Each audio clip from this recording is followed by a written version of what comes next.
अस्सलाम वालेकुम स्टूडेंट्स। आज हम बात करते हैं जी नॉन मेंडेलियन इनहेरिटेंस या एक्सेप्शंस टू मेंडेलियन इनहेरिटेंस। तो मेंडल ने जो डोमिनेंस रिलेशनशिप के बारे में बताया था, लेकिन बाद में कुछ ऐसे यानी एलील्स में इंटरेक्शंस देखे गए जो कि मेंडल से हटके थे। नॉन मेंडेलियन इनहेरिटेंस पैटर्न आज वहीं समझेंगे, जैसे इनकम्प्लीट डोमिनेंस है, को डोमिनेंस है और का कॉन्सेप्ट है।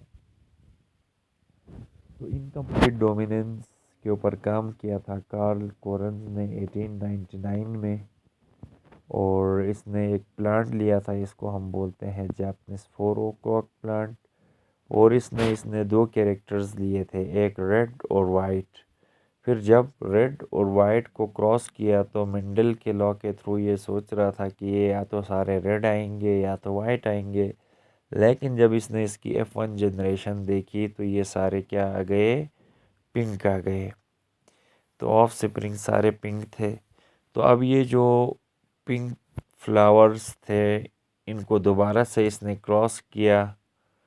तो क्रॉस करने के बाद इसको 1:2:1 मिला, जिसमें से पिंक फ्लावर्ड भी थे, रेड फ्लावर्ड और वाइट फ्लावर्ड ऑफ स्प्रिंग्स भी थे।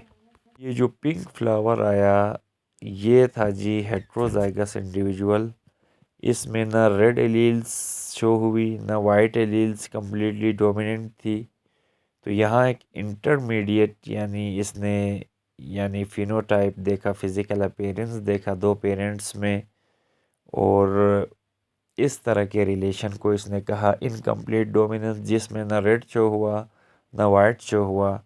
तो इस तरह के रिलेशन को हम कहते हैं इनकम्प्लीट डोमिनेंस, जिसमें बोथ पार्टनर्स अपने इफ़ेक्ट को शो न कर सके और कोई इंटरमीडिएट कलर आ जाए या इंटरमीडिएट फिनोटाइप आ जाए, तो इसको हम कहते हैं इनकम्प्लीट डोमिनेंस। और दूसरी एलील्स के इंटरेक्शंस के दौरान इसने एक चीज़ देखी जिसको को डोमिनेंस कहा।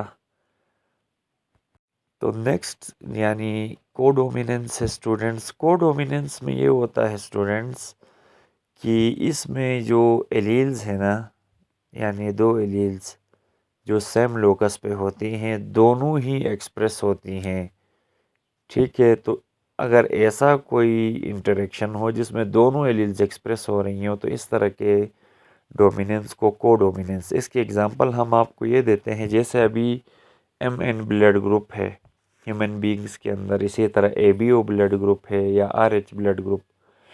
तो MN ब्लड ग्रुप में क्या होता है स्टूडेंट्स कि यहाँ पे जो जीनोटाइप में कैपिटल M है, यहाँ तो M एंटीजन RBCs पे होगा तो M ब्लड ग्रुप होगा। अगर N एंटीजन प्रोड्यूस है तो ब्लड ग्रुप N होगा। और अगर दोनों एंटीजन्स प्रोड्यूस हैं, M भी है N भी है, तो यहाँ ना M शो हो रहा है ना N शो, बल्कि दोनों शो हो रहे हैं, M भी शो हो रहा है N भी। तो ये दोनों एलील्स यहाँ क्या हो गई स्टूडेंट्स, जीनोटाइप की शो हो गई इस तरह के रिलेशन को। तो ये MN हमारे पास एग्जांपल है कोडोमिनेंस की, जिसमें दोनों एलील्स अपने आप को क्या कर रही हैं, एक्सप्रेस कर रही हैं। तो ये जो M और N मॉलिक्यूल जो रेड ब्लड सेल्स में हैं इंडिविजुअल्स के, ये हेट्रोजाइगस हैं, M और N और दोनों शो हो रहे हैं। तो ये हमारे पास है जी कोडोमिनेंस। तो एग्जांपल्स थी इनकम्प्लीट कोडोमिनेंस की। एक दूसरा समेटिव में आया हुआ है डिफरेंशिएट। तो इनकम्प्लीट डोमिनेंस में जब ये हेट्रोजाइगस स्टेट होता है, दो डिफरेंट एलील्स होती हैं, तो दोनों जीन्स यहाँ ब्लेंड होके एक ऐसा फिनोटाइप आता है, जैसे रेड वाइट ब्लेंड होके पिंक आया था। जबकि कोडोमिनेंस में भी हेट्रोजाइगस होते हैं, डिफरेंट एलील्स हैं, लेकिन दोनों एक्सप्रेस होती हैं और दोनों का इफेक्ट शो होता है। जैसे M और N ब्लड ग्रुप दोनों शो हो रहा है, A एंटीजन B एंटीजन दोनों AB ब्लड ग्रुप में शो हो रहा है। हेट्रोजाइगस इंटरमीडिएट फिनोटाइप होते हैं, जबकि ये कोडोमिनेंस में बहुत पेरेंटल फिनोटाइप्स आती हैं एट अ टाइम।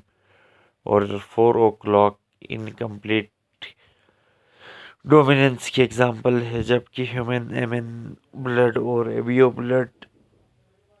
ब्लड ये कोडोमिनेंस की एग्जांपल है। तो ये भी आपने याद रखना है।